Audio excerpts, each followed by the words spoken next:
2019, o número de CPFs cadastrados na Bolsa Brasileira chegou ao número de 1 milhão.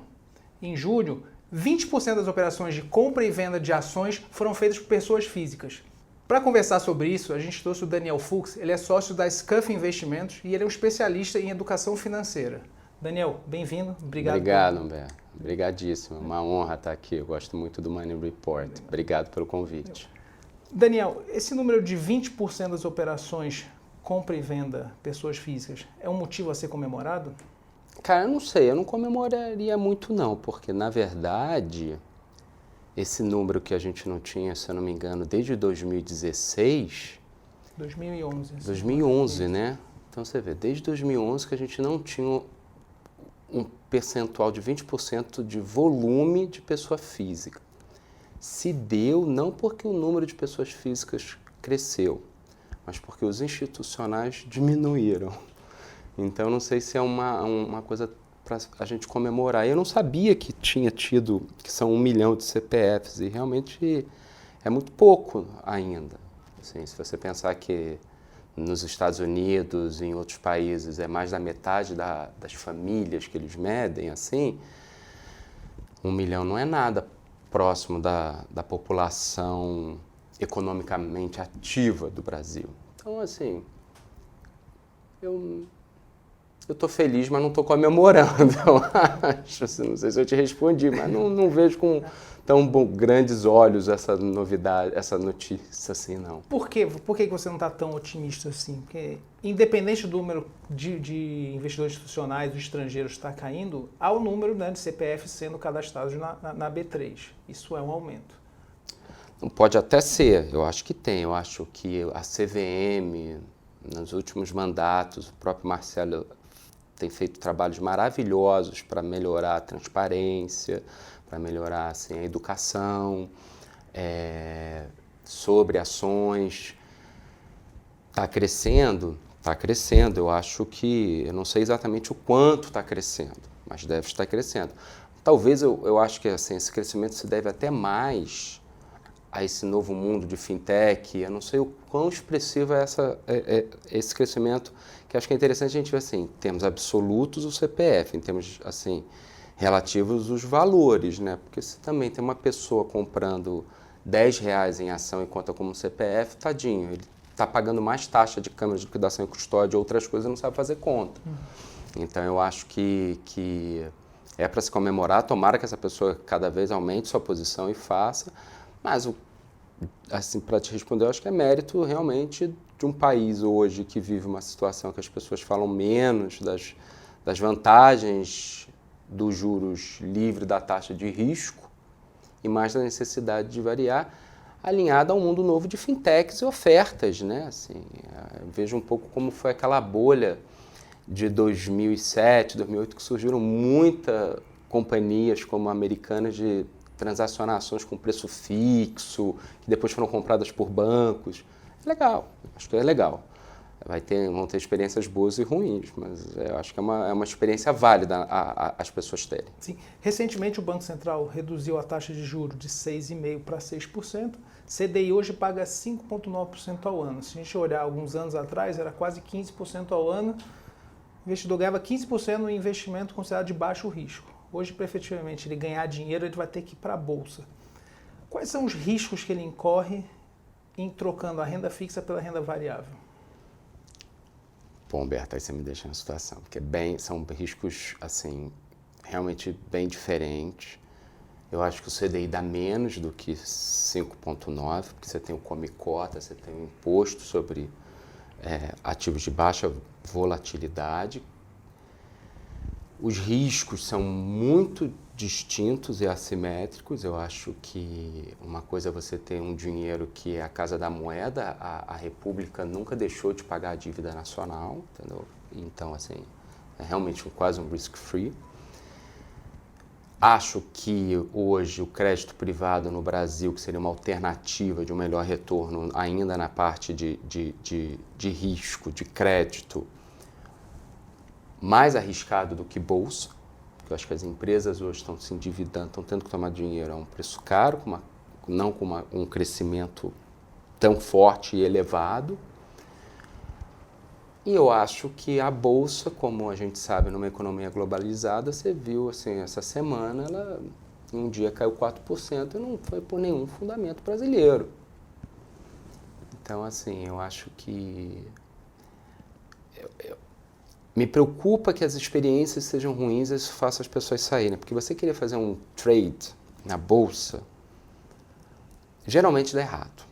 A pessoa vai perder dinheiro, ela vai trocar o pé. Ou você compra um ETF, ou compra alguma ação de longo prazo, vive de dividendos ou coisas assim, ou o cara que entrou nesse mês, que bateu o recorde, perdeu 4%, não volta nunca mais. E eu acho até que ele tem razão. Porque qual é a empresa que perde 4% do seu valor num dia? Isso foi um índice. Tiveram ações que perderam muito mais. Então são riscos incomparáveis. Eu acho que a Bolsa traz uma volatilidade implícita muito mais alta, mas o risco de crédito, de renda fixa no Brasil, eu acho até que é maior o risco de você perder assim, o que a gente chama de risco do principal. Você emprestar para uma empresa que entra em recuperação judicial e não pague nada, porque a ação cai 5%, 4%, o outro ele não paga 100%. Você está falando de debêntures, no caso? Crédito privado, debêntures, ou no exterior, como eles chamam de Eurobonds, emissões de CDB. CDB também. É. Tem muita gente que fala que esses investimentos têm baixo risco, ou seja, tem um risco alto que você considera? Isso aí realmente é muito legal a gente explicar assim para o pessoal. Esses investimentos, risco é uma palavra e volatilidade é outra. É muito mais arriscado você perder o seu dinheiro emprestando para uma empresa que está com dificuldade financeira, se compromete a pagar uma taxa muito alta, mas você sabe que não tem a menor capacidade, você vai perder tudo, do que você emprestar para comprar uma ação. Isso é o risco. A ação, por ter um mercado primário e oscilar de preço a cada segundo, ela é mais volátil. Inclusive, o mercado de dívida do Brasil ainda não é nem muito líquido, são emissões e está muito concentrado em banco. Então, você vê que existem iniciativas do governo para ajudar empresas que estavam em dificuldade financeira de captar, que são essas emissões de crédito privado incentivadas. Ou CRA, CRI, CRO, ou CDB disso, CDB daquela, assim, coisas que é para o cara não ter que pagar 170 do CDI, pagar um pouco menos e conseguir a própria garantia do FGC, que há discussões se é boa ou não é, mas assim, é um risk free, né? Porque você empresta para um cara que hoje ele paga a você 170 do CDI, imagina o quanto esse cara está cobrando para emprestar dinheiro para um empresário. Imagina, eu empresto para ele, para um banco pequeno aqui em São Paulo, 170, 150 do CDI. Ele deve estar emprestando a muito mais. Imagina esse empresário vai conseguir fazer esse dinheiro para pagar. Se ele não pagar, ele não vai deixar de pagar 10%, ele não paga tudo. Você tem aí um risco de principal. É um risco, não é uma volatilidade. Para você, volatilidade é oportunidade? A teoria diz que sim, mas eu não gosto muito de operar volatilidade. Não que eu opere, mas eu acho que eu não gosto. Acho que eu sou um cara mais careta, assim, não tenho essa necessidade de que um preço sobe ou desce, eu vou entrar, eu vou sair, porque prefiro uma coisa mais de longo prazo, eu acho.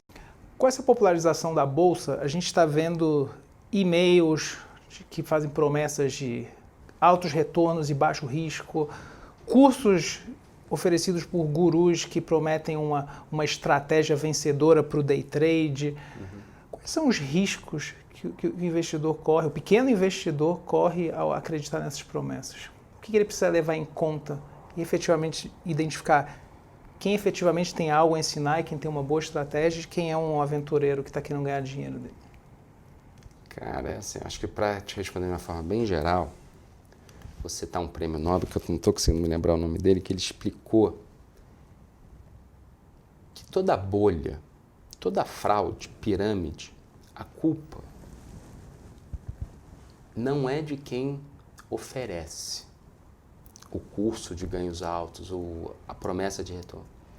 A culpa é do excesso de demanda. Tem muita gente que quer dinheiro fácil, né? Assim, então você vê que a cada mês estoura uma nova. Você tem uma comunidade que deve atrás disso. Então, assim, eu acho que o risco é enorme. É você acreditar que realmente existe Papai Noel, ou que existe ali uma coisa que o cara não faz por ele mesmo, mas ele prefere te cobrar um valor para te ensinar uma taxa administrativa.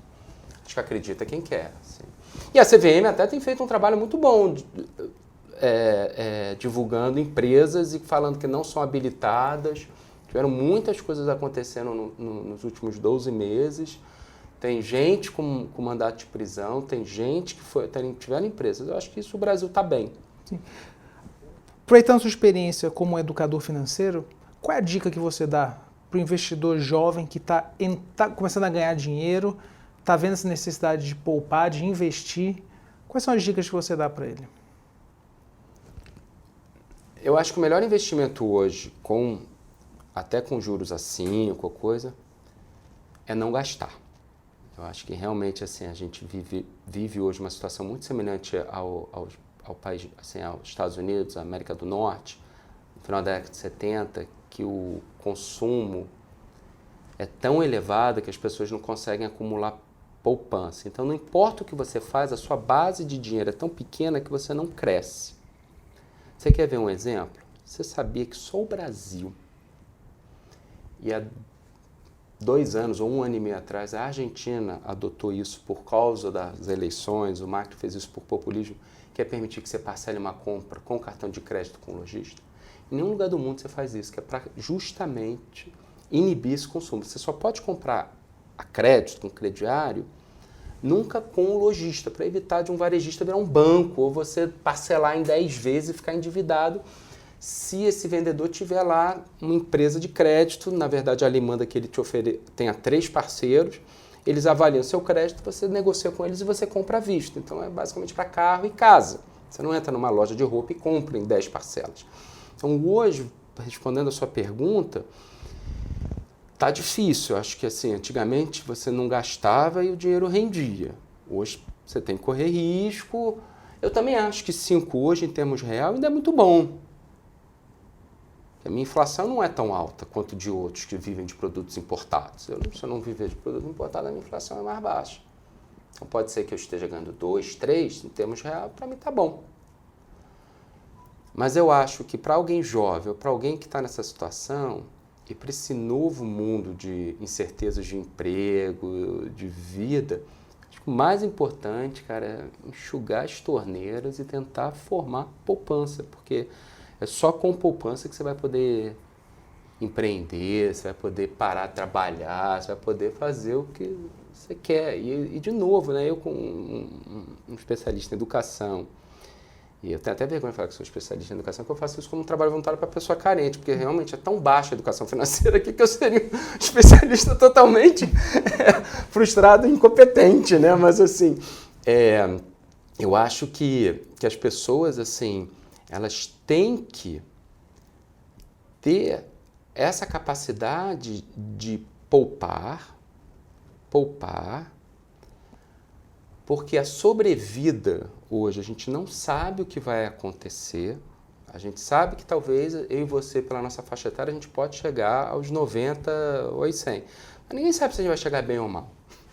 A verdade é essa, sabe que vai ter alguns cânceres aí no meio do caminho, do ciclo de vida, então você vai ter um gasto que não está feito na sua conta. Então, e aí fica esse dilema de vitimismo de que, não, eu não preciso me preocupar porque o Estado tem que cuidar de mim. Não tem que. É você que tem que realmente formar o seu capital. Se você não tiver feito o suficiente, vai para uma região mais barata, vai para um outro hospital. Você vê, aqui em São Paulo, o processo migratório é até melhor do que em outras regiões do Brasil. As pessoas vão para Campos de Jordão, para outros lugares. Os hospitais municipais dessa região são muito melhores que os daqui, entendeu? Em termos de fila e de médico. Continuando no tema de educação financeira, como é que você avalia o grau de maturidade financeira do brasileiro, em média? Cara, é baixo. Tá? Pelo que tudo que a gente estuda e olha, faz análises comparativas, é baixo. Por que ele é baixo? Porque a educação brasileira é baixa. Eu acho que é isso. Assim. Pode-se dizer que porque o brasileiro viveu numa época da hiperinflação. Pô, tinha que se preocupar mais. Na minha opinião, era até pra gente, né, assim, as pessoas iam mais ao banco, né? Você quer ver uma coisa interessante, Roberto? Assim, A educação no Brasil ainda é tão rudimentar, na minha opinião, que a primeira universidade norte-americana, que é a Harvard, é de 1636. O primeiro colégio brasileiro, que é o Pedro II, no Rio de Janeiro, é de 1837. O Brasil ainda não tem nenhuma universidade. Você está falando que é o seguinte, eu não sei nem quando foi o primeiro colégio, mas a primeira universidade norte-americana foi de 1636. O primeiro colégio foi 200 anos depois. O Brasil ainda não tem uma universidade com mais de 100 anos. A UFRJ vai fazer isso ano que vem. Então, assim, o amor à inteligência, o aprendizado é baixo. E aí eu também acho que isso se reflete na questão do direito básico, do direito do Estado, das coisas, e principalmente também nas finanças pessoais. Tem vários motivos, na minha opinião. Acho que hoje, por exemplo, o Brasil também é um dos únicos países que um banco de varejo é permitido que ele ofereça produtos próprios. Como é que você vai sair dessa arapucaia? Assim? Você quer ver uma coisa? Na minha opinião, posso estar falando a parte legal, conceitual errada, mas é a impressão que eu tenho. Desde 2011, venda casada é proibida no Brasil. Então você não pode, por exemplo, vender um carro e ganhar um seguro, porque você está comprando. Você não pode fazer essas coisas. Você entra hoje num banco. Aí eu quero um serviço, eu quero ter uma conta corrente, poder fazer TED, tá? Quanto é? Custa tantos reais por mês. Obrigado.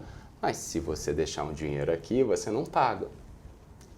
Então, me casou uma oferta. E aí eu não consigo sair de lá e ir para outra instituição, porque eu tenho que fazer todo o meu cadastro de novo, que é uma coisa assim, uma barreira de entrada. Então eu acho que assim, esses mecanismos, esse monopólio e essa forma que eles tiveram de desenvolver os produtos e fazer a venda, não favorece uma maior educação financeira. Dada essa situação, o que um brasileiro, um jovem, precisa fazer? Como ele pode adquirir essa educação financeira? Cara, Humberto, assim, eu acho que isso daí é interessante a gente dividir em classes sociais, que é muito diferente. Por exemplo, eu já tive ocasiões que eu estava numa rádio fazendo um debate, que a pessoa ligou e estava desesperada, e isso eu sugeri dela, o máximo de educação financeira que aquela pessoa me parentou que eu fosse ajudar, era sugerir que ela dividisse o salário em 10 envelopes e fizesse assim. Se você está falando com o público do Money Report, são outras coisas que ele pode fazer. Mas, de linha geral, eu acho que os grandes marcos das economias desenvolvidas foram melhor entendimento sobre impostos, onde tem os benefícios fiscais, como você pode realmente fazer suas declarações, o que você tem os pre-tax, que é o que faz você pagar menos IR, porque principalmente nessa época de juros, você corre, está numa categoria que tem um IR maior, você só correu o risco para deixar para o governo. De novo, a melhor aula que eu posso dar para uma plateia de gente jovem é economizar, porque quando você começa a economizar, você toma gosto, entendeu? E vai fazendo. Eu acho que ler livros como Pai Rico, Pai Pobre, que é um lugar comum, mas é genial essa coisa de você aprender a gerar, não comprar despesa, mas gerar ativos, eu acho que é legal. Eu acho que poderíamos ter matérias, tanto nos colégios, eu faço isso no Rio e em São Paulo, eu já fui dar aula de finanças pessoais no colégio, porque realmente as pessoas precisam entender que aquilo custa. E o custo de vida aqui no Brasil é muito caro, né? Então pesa, eu que sou pai de 2, eu sei. Eu acho que assim, não sei se eu te respondi, mas eu acho que tem que ser assim. Cada segmento tem uma capacidade e um foco. Pode ser desde separar em envelope e não gastar, pode ser em fazer entender sobre impostos e sobre os produtos com vantagens tributárias, e pode ser simplesmente você juntar. E aplica onde? Se botar debaixo do colchão, vai perder para a inflação. Você vê que já perde menos, porque antigamente quando era 30 que perdia, hoje você não precisa botar embaixo do colchão. Eu não entendo dessas moedas de cripto coisa, mas você vai ter alguma coisa. Hoje, por exemplo, eu estava aqui mais cedo em São Paulo, vendo um cliente, ele tem o dinheiro numa conta de um cartão de crédito que já remunera mais, não é nenhuma aplicação. Tipo, você sabe que a lei, depois que os juros caem abaixo de 7 e pouco, tem uma lei que a poupança pode dar 70% de CDI. Essa conta dá mais. Não está parado. Não acho que ele tem que deixar em casa, não por causa da desvalorização, mas pelo nível de violência que a gente vive aqui. Mas também acho que para alguém que não tem muito e se vê o saldo em conta gasta, é isso. Um bom exemplo de educação que eu já fiz com algumas famílias foi gerar despesas, dívidas que não eram despesas, assim, eram dívidas que geravam ativos, que seja um financiamento, que seja um pagamento, para você ter menos dinheiro para você usar no final do mês. Daniel, muito obrigado pela entrevista. Pô, foi um prazer, cara. Adorei, de verdade.